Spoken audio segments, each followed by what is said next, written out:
ನಮಸ್ಕಾರ ವೀಕ್ಷಕರೇ. ಸದ್ಯ ದೇಶಾದ್ಯಂತ ಸಾಯಿಬಾಬಾ ವಿಚಾರ ಸಿಕ್ಕಾಪಟ್ಟೆ ಸದ್ದು ಮಾಡ್ತಾ ಇದೆ. ಹಿಂದೂ ದೇವಾಲಯಗಳಲ್ಲಿ ಪ್ರತಿಷ್ಠಾಪನೆಯಾಗಿದ್ದ ಸಾಯಿಬಾಬಾ ವಿಗ್ರಹವನ್ನ ತೆರವುಗೊಳಿಸುವ ಮೂಲಕ ಹೊಸ ಅಭಿಯಾನ ಪ್ರಾರಂಭವಾಗಿದೆ. ಪ್ರಸಿದ್ಧ ಕಾಶಿ ಶಿವ ದೇವಾಲಯದಿಂದ ಹಿಡಿದು ಸುಮಾರು 50 ದೇವಾಲಯಗಳಿಂದ ಸಾಯಿಬಾಬಾ ವಿಗ್ರಹವನ್ನ ತೆರವು ಮಾಡಲಾಗಿದೆ. ರಾಷ್ಟ್ರವಾದಿ ಸಂಘಟನೆಗಳು ಹಾಗೂ ಸನಾತನ ದಳ ನೇತೃತ್ವದಲ್ಲಿ ಈ ಕಾರ್ಯ ನಡೀತಾ ಇದೆ.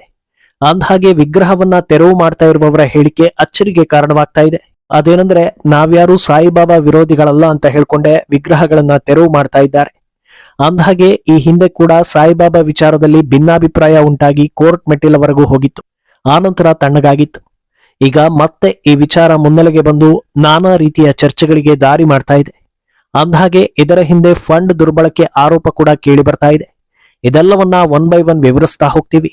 ಈ ವಿಡಿಯೋವನ್ನ ತಪ್ಪದೆ ಕೊನೆ ತನಕ ನೋಡಿ. ಅದಕ್ಕೂ ಮುನ್ನ ಮೀಡಿಯಾ ಮಾನ್ಸ್ಟರ್ ಚಾನಲ್ ಅನ್ನ ತಪ್ಪದೆ ಸಬ್ಸ್ಕ್ರೈಬ್ ಮಾಡಿ. ಎಸ್, ಭಾರತದಲ್ಲಿ ಅತಿ ಹೆಚ್ಚು ಭಕ್ತಾದಿಗಳನ್ನ ಹೊಂದಿರೋ ದೇವರುಗಳ ಪೈಕಿ ಸಾಯಿಬಾಬಾ ಕೂಡ ಒಬ್ಬರು. ಶಿರಡಿ ಸಾಯಿಬಾಬಾ ಮಾತ್ರವಲ್ಲದೆ ಪುಟ್ಟಪರ್ತಿ ಸತ್ಯ ಸಾಯಿಬಾಬಾ ದೇಗುಲಕ್ಕೂ ಕೂಡ ಅಸಂಖ್ಯಾತ ಭಕ್ತ ಸಮೂಹ ಇದೆ. ಈಗ ದೇವಸ್ಥಾನಗಳಿಂದ ತೆರವಾಗ್ತಾ ಇರೋದು ಶಿರಡಿ ಸಾಯಿಬಾಬಾ ವಿಗ್ರಹಗಳು. ಸಾಯಿಬಾಬಾ ವಿಚಾರದಲ್ಲಿ ಮೊದಲಿನಿಂದಲೂ ಭಿನ್ನಾಭಿಪ್ರಾಯ ಇದೆ. ಬಹಳ ಹಿಂದಿನಿಂದಲೂ ಕೆಲವರು ಸಾಯಿಬಾಬಾರನ್ನ ಆರಾಧನೆ ಮಾಡೋದಿಲ್ಲ. ಆದ್ರೆ ಸಾಯಿಬಾಬಾರನ್ನ ನಂಬೋ ಭಕ್ತರ ಪೈಕಿ 99% ಹಿಂದೂಗಳೇ ಅನ್ನೋದು ಕೂಡ ವಾಸ್ತವ. ಅಂದಹಾಗೆ ಈಗ ತೆರವಾಗ್ತಾ ಇರೋ ವಿಗ್ರಹಗಳಲ್ಲಾದ್ರೂ ಅಷ್ಟೇ ನಿರ್ದಿಷ್ಟವಾಗಿ ಯಾವೆಲ್ಲ ಪುರಾಣ ಪ್ರಸಿದ್ಧ ಹೊಂದಿರೋ ಹಿಂದೂ ದೇವರುಗಳ ದೇವಾಲಯದಲ್ಲಿ ಇದೆಯೋ ಅಲ್ಲಿರೋ ಸಾಯಿಬಾಬಾ ವಿಗ್ರಹಗಳನ್ನ ಮಾತ್ರ ತೆರವು ಮಾಡಲಾಗ್ತಾ ಇದೆ.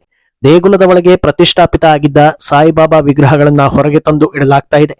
ಇದರ ಫೋಟೋ ಹಾಗೂ ವಿಡಿಯೋಗಳು ವೈರಲ್ ಆಗ್ತಾ ಇವೆ. ಅಂದಹಾಗೆ ಈ ಪ್ರಕ್ರಿಯೆಗೆ ಮೊದಲ ಕಾರಣ ಏನು ಅಂದ್ರೆ ಅದು ಸಾಯಿಬಾಬಾ ಹಿಂದೂ ಸಂತ ಅಲ್ಲ ಅನ್ನೋದು.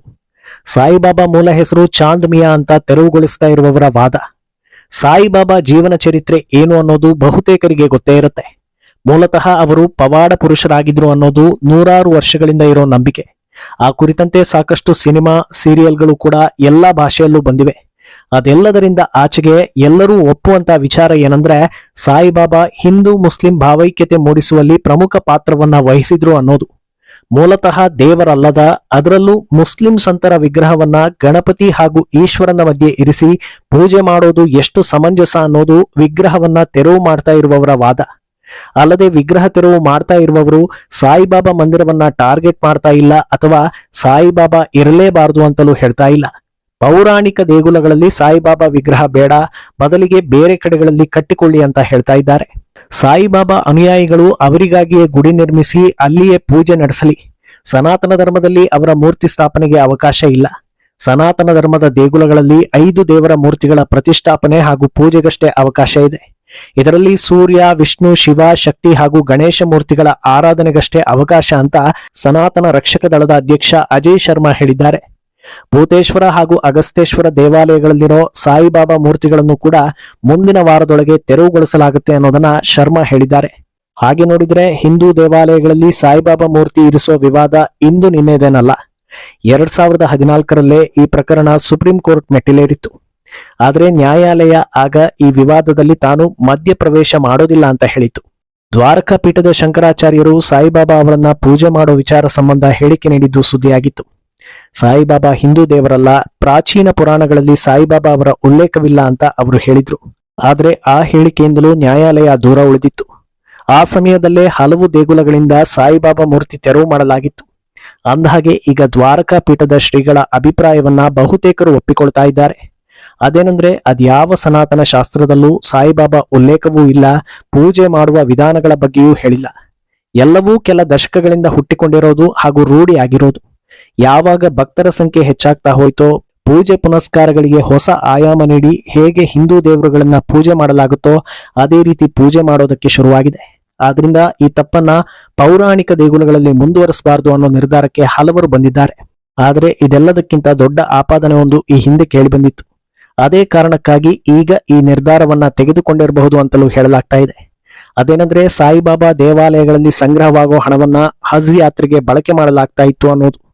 ಶಿರಡಿ ಅಕೌಂಟ್ನಿಂದ ಸುಮಾರು 35 ಕೋಟಿ ಹಣವನ್ನ ಹಜ್ ಯಾತ್ರೆಗೆ ನೀಡಿದ್ದಾರೆ ಅನ್ನೋ ಸುದ್ದಿ ಒಂದು ಕಳೆದ ವರ್ಷ ಹರಿದಾಡಿತ್ತು. ಇದರ ಸ್ಕ್ರೀನ್ ಶಾಟ್ ವೈರಲ್ ಆದ ಬೆನ್ನಲ್ಲೇ ಸಾಕಷ್ಟು ಚರ್ಚೆಗಳು ಹುಟ್ಟಿಕೊಂಡಿದ್ವು. ಆದರೆ ಆ ಬಳಿಕ ಫ್ಯಾಕ್ಟ್ ಚೆಕ್ ನಡೆದಿದ್ದು ಈ ಸುದ್ದಿ ಸುಳ್ಳು ಅನ್ನೋದನ್ನ ಕೆಲ ಮಾಧ್ಯಮಗಳು ವರದಿ ಮಾಡಿದ್ವು. ಪೊಲೀಸರು ಆ ಸುದ್ದಿಯನ್ನ ಹರಿಬಿಟ್ಟವರನ್ನ ಪತ್ತೆ ಹಚ್ಚಿ ವಶಕ್ಕೆ ಪಡೆದುಕೊಂಡಿದ್ದು ಕೂಡ ದೊಡ್ಡ ಮಟ್ಟದಲ್ಲಿ ಸುದ್ದಿ ಆಯಿತು. ಹಜ್ಗೆ 35 ಕೋಟಿ ಅನುದಾನ ನೀಡಿದ್ದು ಸುಳ್ಳು ಅನ್ನೋದು ಸಾಬೀತಾದರೂ ಆ ಅನುಮಾನ ಮಾತ್ರ ಹಾಗೆ ಉಳಿದಿತ್ತು. ಇದು ಶಿರಡಿಯ ವಹಿವಾಟು, ಅಲ್ಲಿ ಸಂಗ್ರಹವಾಗೋ ಹಣ ಯಾವುದಕ್ಕೆ ಬಳಕೆ ಆಗುತ್ತೆ, ಇದೆಲ್ಲದರ ಬಗ್ಗೆ ಚರ್ಚೆ ನಡೆಸೋದಕ್ಕೆ ದಾರಿ ಮಾಡಿಕೊಡ್ತು. ಈಗ ಈ ತೆರವು ಕಾರ್ಯಕ್ಕೆ ಇದೂ ಒಂದು ಕಾರಣ ಇರಬಹುದು ಅಂತ ಅಂದಾಜಿಸಲಾಗ್ತಾ ಇದೆ. ಪೌರಾಣಿಕ ದೇಗುಲಗಳು ಅಂದಾಗ ಅಲ್ಲಿ ಭಕ್ತರ ಸಂಖ್ಯೆ ಹೆಚ್ಚಿರುತ್ತೆ. ಅಲ್ಲಿ ಯಾವೆಲ್ಲ ವಿಗ್ರಹಗಳಿದೆಯೋ ಅದೆಲ್ಲದಕ್ಕೂ ಭಕ್ತಾದಿಗಳು ಕಾಣಿಕೆ ಹಾಕ್ತಾರೆ. ಮುಜರಾಯಿ ಇಲಾಖೆ ಅಡಿಯಲ್ಲಿ ಅಂತ ದೇಗುಲಗಳು ಬರುತ್ತವೆ ಅಂದಾಗ ಅದನ್ನ ಎತ್ತಿ ಇತರೆ ಧರ್ಮದ ಅಭಿವೃದ್ಧಿ ಹಾಗೂ ಓಲೈಕೆಗೆ ಬಳಸಿಕೊಳ್ತಾರೆ. ಕಾರಣ ಕೇಳಿದ್ರೆ ಸಾಯಿಬಾಬಾ ಒಂದು ಧರ್ಮಕ್ಕೆ ದೇವರಲ್ಲ, 2 ಧರ್ಮಕ್ಕೂ ದೇವರು ಅಂತ ಹೇಳಿ ಸಮಜಾಯಿಷಿ ಕೊಡೋ ಕೆಲಸ ಆಗ್ಬೋದು ಅನ್ನೋ ಕಾರಣಕ್ಕೆ ಈ ಕ್ರಮಗಳನ್ನ ಕೈಗೊಳ್ತಾ ಇರ್ಬೋದು ಅಂತ ಅನುಮಾನ ವ್ಯಕ್ತಪಡಿಸಲಾಗ್ತಾ ಇದೆ. ಅಲ್ಲದೆ ಕೋಟ್ಯಂತರ ಭಕ್ತರು ಭೇಟಿ ನೀಡೋ ಶಿರಡಿ ಆಗ್ಲಿ ಅಥವಾ ಸಾಯಿಬಾಬಾ ವಿಗ್ರಹಗಳನ್ನ ಹೊಂದಿರೋ ದೇವಸ್ಥಾನಗಳೇ ಆಗ್ಲಿ, ಅಲ್ಲಿಗೆ ವಿಸಿಟ್ ನೀಡೋ 99% ಜನರು ಹಿಂದೂಗಳೇ. ಕಟ್ಟರ್ ಮುಸ್ಲಿಮರು ಯಾವುದೇ ಕಾರಣಕ್ಕೂ ದೇಗುಲಗಳಿಗೆ ಬರೋದೇ ಇಲ್ಲ. ಅಂಥದ್ರಲ್ಲಿ ಯಾವ ಕಾರಣಕ್ಕೆ ಪುರಾಣ ಪ್ರಸಿದ್ಧ ದೇಗುಲಗಳಲ್ಲಿ ಸಾಯಿಬಾಬಾಗೆ ಜಾಗ ಬೇಕು? ಇದರಿಂದ ಸನಾತನ ಸಂಸ್ಕೃತಿಯನ್ನ ನಾವೇ ಹಾಳು ಮಾಡಿಕೊಂಡಂತಾಗತ್ತೆ ಅನ್ನೋ ವಾದವೂ ಇದೆ. ನಾವಾಗ್ಲೇ ಹೇಳಿದ ಹಾಗೆ ಅತ್ಯಂತ ಹೆಚ್ಚು ದೇಣಿಗೆ ಹಾಗೂ ಕಾಣಿಕೆ ಸಂಗ್ರಹವಾಗುವ ದೇಗುಲಗಳ ಪೈಕಿ ಸಾಯಿಬಾಬಾ ದೇಗುಲಗಳು ಕೂಡ ಹೌದು ಅನ್ನೋದು. ಪ್ರಮುಖ ದೇವಾಲಯವಾಗಿರೋ ಮಹಾರಾಷ್ಟ್ರದ ನಾಸಿಕ್ನಲ್ಲಿರೋ ಶಿರಡಿ ದೇಗುಲದಲ್ಲಿ 2022ರ ಒಂದೇ ವರ್ಷದಲ್ಲಿ ಸಂಗ್ರಹವಾಗಿದ್ದ ಹಣ ಬರೋಬ್ಬರಿ 400 ಕೋಟಿ. ಅದು ಕೋವಿಡ್ನಿಂದ ದೇಶ ಮುಕ್ತವಾದ ಮೊದಲ ವರ್ಷದಲ್ಲೇ ಅಷ್ಟು ದೊಡ್ಡ ಅಮೌಂಟ್ ಸಂಗ್ರಹವಾಗಿದ್ದು ಎಷ್ಟರ ಮಟ್ಟಿಗೆ ಭಕ್ತರಿದ್ದಾರೆ ಅನ್ನೋದನ್ನ ಮತ್ತೆ ಸಾಬೀತು ಮಾಡಿತ್ತು. ಅಂದಹಾಗೆ ಈ ಕಾಣಿಕೆ ಕೇವಲ ಹಣದ ರೂಪದಲ್ಲಿ ಬಾರದೆ ಚಿನ್ನ, ಬೆಳ್ಳಿ ಹೀಗೆ ಬೇರೆ ಬೇರೆ ಕೊಡುಗೆಗಳು ಸೇರಿದಂತೆ ಒಟ್ಟು ಸಂಗ್ರಹವಾಗಿದ್ದ ಹಣವಾಗಿತ್ತು. ಇದನ್ನ ವಿವಿಧ ಆಸ್ಪತ್ರೆಗಳಲ್ಲಿ ಬಡವರಿಗೆ ಉಚಿತ ಔಷಧಿ ನೀಡೋದಕ್ಕೆ ಬಳಸಲಾಗಿದೆ ಅಂತ ಟ್ರಸ್ಟ್ ಹೇಳ್ಕೊಂಡಿತ್ತು. ಅಲ್ಲದೆ ಪ್ರತಿನಿತ್ಯ 50,000ದಿಂದ 1 ಲಕ್ಷದವರೆಗೆ ಅನ್ನದಾಸೋಹದಂತ ಕಾರ್ಯಗಳಿಗೆ ಬಳಕೆ ಮಾಡಿರೋದಾಗಿ ಹೇಳ್ಕೊಂಡಿತ್ತು. ಇನ್ನು ಈ ಎಲ್ಲಾ ಬೆಳವಣಿಗೆ ಬೆನ್ನಲ್ಲೇ ಸಾಯಿಬಾಬಾ ಭಕ್ತರಲ್ಲಿ ಭಿನ್ನಾಭಿಪ್ರಾಯ ಶುರುವಾಗಿದೆ. ಕೆಲವರು ಈ ನಡೆ ಸರಿಯಲ್ಲ, ಪ್ರತಿಷ್ಠಾಪನೆಯಾಗಿರೋ ವಿಗ್ರಹಗಳನ್ನ ತೆಗೆಯೋದು ತಪ್ಪು ಅಂತ ಇದ್ದಾರೆ. ಇನ್ನು ಕೆಲವರು ಪ್ರತ್ಯೇಕವಾಗಿ ಸಾಯಿಬಾಬಾ ದೇವಸ್ಥಾನದಲ್ಲಿ ಪೂಜೆ ನಡೆಸೋದು ತಪ್ಪೇನಲ್ಲ, ನಂಬುವವರು ಹೋಗ್ತಾರೆ, ನಂಬದವರು ಹೋಗೋದಿಲ್ಲ ಅಂತ ಹೇಳ್ತಿದ್ದಾರೆ. ಆದ್ರೆ ಇವರಿಬ್ಬರನ್ನೂ ಬಿಟ್ಟು ಇನ್ನೊಂದು ವರ್ಗ ಈ ವಿಚಾರಕ್ಕೆ ಎಂಟ್ರಿ ಕೊಟ್ಟಿದೆ. ಅವರು ಹೇಳ್ತಾ ಇರೋದೇನಂದ್ರೆ, ಹಿಂದೂ ಮುಸ್ಲಿಮರಲ್ಲಿ ಒಗ್ಗಟ್ಟು ಹಾಳು ಮಾಡೋದಕ್ಕೆ ಈ ರೀತಿ ಮಾಡ್ತಾ ಇದ್ದಾರೆ, ಬಿಜೆಪಿ ಸರ್ಕಾರ ಬರೋದೇ ಬೆಂಕಿ ಹಚ್ಚೋದಕ್ಕೆ, ದ್ವೇಷ ಹರಡಿಸೋದಕ್ಕೆ ಇಂಥ ಕೆಲಸಗಳನ್ನ ವ್ಯವಸ್ಥಿತವಾಗಿ ಮಾಡ್ತಾ ಇದ್ದಾರೆ ಅಂತ ಹೇಳ್ತಿದ್ದಾರೆ. ಅಂದಹಾಗೆ ಇಂಥ ಮಾತುಗಳನ್ನ ಯಾರು ಹೇಳ್ತಾ ಇರೋದು ಅನ್ನೋದು ನಿಮಗೆ ಈಗಾಗಲೇ ಗೊತ್ತಾಗಿರುತ್ತೆ. ಇನ್ನು ಈ ವಿಗ್ರಹ ತೆರವು ಪ್ರಕ್ರಿಯೆಗೆ ಪೊಲೀಸರಿಂದಲೂ ಆಕ್ಷೇಪ ಬಂದಿದ್ದು, ಕಾಶಿಯಲ್ಲಿ ಪ್ರಧಾನ ಆಡಳಿತಾಧಿಕಾರಿಯನ್ನ ಪೊಲೀಸರು ವಶಕ್ಕೆ ಪಡೆದ ಘಟನೆಯೂ ನಡೆದಿದೆ. ಒಟ್ನಲ್ಲಿ ಸದ್ಯ ಸಾಯಿಬಾಬಾ ದೇಶದಲ್ಲಿ ಮತ್ತೊಮ್ಮೆ ಟ್ರೆಂಡ್ ಆಗ್ತಾ ಇದ್ದಾರೆ. ಆದ್ರೆ ಇಲ್ಲಿ ಗಮನಿಸಬೇಕಾಗಿರೋ ಅಂಶ ಏನಂದ್ರೆ, ಸಾಯಿಬಾಬಾ ಮೂಲತಃ ಚಾಂದ್ಮಿಯ ಆಗಿದ್ರು ಸಾಯಿಬಾಬಾರನ್ನ ನಂಬುವವರು ನಂಬದವರು ಇಬ್ಬರು ಹಿಂದೂಗಳೇ ಆಗಿರೋದ್ರಿಂದ ಇದು ಹಿಂದೂಗಳ ನಡುವೆ ಭಿನ್ನಾಭಿಪ್ರಾಯ ಮೂಡೋದಕ್ಕೆ ದಾರಿ ಮಾಡಿಕೊಡುತ್ತೆ. ಮುಂದೆ ಇನ್ನೇನಾಗಲಿದೆ ಅನ್ನೋದನ್ನ ಕಾದು ನೋಡ್ಬೇಕು. ಈ ಬಗ್ಗೆ ನಿಮ್ಮ ಅಭಿಪ್ರಾಯವನ್ನ ತಪ್ಪದೆ ಕಾಮೆಂಟ್ ಮೂಲಕ ತಿಳಿಸಿ.